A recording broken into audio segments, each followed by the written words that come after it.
புதுச்சேரி இணையவழி காவல் நிலையத்தில் நடந்த மக்கள் மன்றத்தில் முதுநிலை காவல் கண்காணிப்பாளர் நித்யா ராதாகிருஷ்ணன் தலைமை வகித்தார் மற்றும் காவல் கண்காணிப்பாளர் பாஸ்கரன், பிபிஎஸ் மற்றும் காவல் ஆய்வாளர் திரு தியாகராஜன், கீர்த்தி மற்றும் இதர காவலர்கள் கலந்து கொண்டனர்.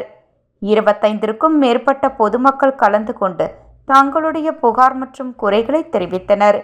இந்த நிகழ்ச்சியில் ஒருவர் தன்னை சிபிஐ அதிகாரி என கூறி அவரின் ஆதார் கார்டை பயன்படுத்தி வங்கி கணக்கு தொடங்கி அதில் 1 கோடி ரூபாய் ஹவாலா பணம் வந்துள்ளதாகவும் அதற்காக அவரை டிஜிட்டல் அரெஸ்ட் செய்துள்ளதாகவும் வழக்கில் இருந்த அவரை விடுவிக்க ரூபாய் 73 லட்சத்தை அனுப்ப வேண்டும் என கூறிய நம்பி புகார்தாரர் இணையவழி மோசடிக்காரர்கள் கூறிய வங்கி கணக்கிற்கு 73 லட்சம் பணத்தை அனுப்பிவிட்டார்.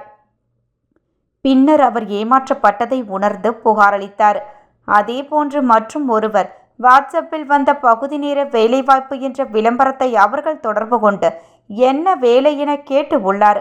அதற்கு அவர்கள் ஹோட்டல்களுக்கு ரேட்டிங்ஸ் கொடுப்பதும் இணையதளத்தில் ரிவ்யூஸ் கொடுப்பதும் வேலை என்று கூறியுள்ளனர். முதலில் அவர் செய்த வேலைக்கு ரூபாய் 100 முதல் 500 வரை அனுப்பியுள்ளனர். பின்னர் பிரீமியம் டாஸ்க் வேலை உள்ளதாக கூறி அதற்கு 7 லட்சம் கட்ட வேண்டும் என்று கூறியுள்ளனர். அதனை நம்பிய புகார்தாரர் ரூபாய் 6,50,000 பணத்தை அனுப்பியுள்ளார். பின்னர் அந்த மோசடிக்காரர்களை தொடர்பு கொள்ள முடியாததால் தான் ஏமாற்றப்பட்டதை உணர்ந்து இணையவழி காவல் நிலையத்தில் புகாரளித்தார். இவர்களின் புகாரை பெற்றுக்கொண்டு உடனடியாக வழக்கு பதிவு செய்து விசாரணை மேற்கொள்ளுமாறு ஆய்வாளர்களுக்கு முதுநிலை காவல் கண்காணிப்பாளர் நித்யா ராதாகிருஷ்ணன் உத்தரவிட்டார். மேலும் பொதுமக்கள் தவறவிட்ட 20 செல்போன்கள் கண்டுபிடித்து உரியவர்களிடம் ஒப்படைக்கப்பட்டது.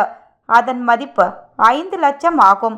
மேலும் இணையவழி குற்றம் சம்பந்தமாக புகார் கொடுக்கவும் அல்லது ஏதேனும் சந்தேகம் இருந்தால் இணையவழி காவல் நிலையத்தில் இலவச தொலைபேசி எண் 1930 மற்றும் 0413-2276-144 மற்றும் 9489-205246 என்ற எண்களை தொடர்பு கொள்ள அறிவுறுத்தப்பட்டுள்ளது.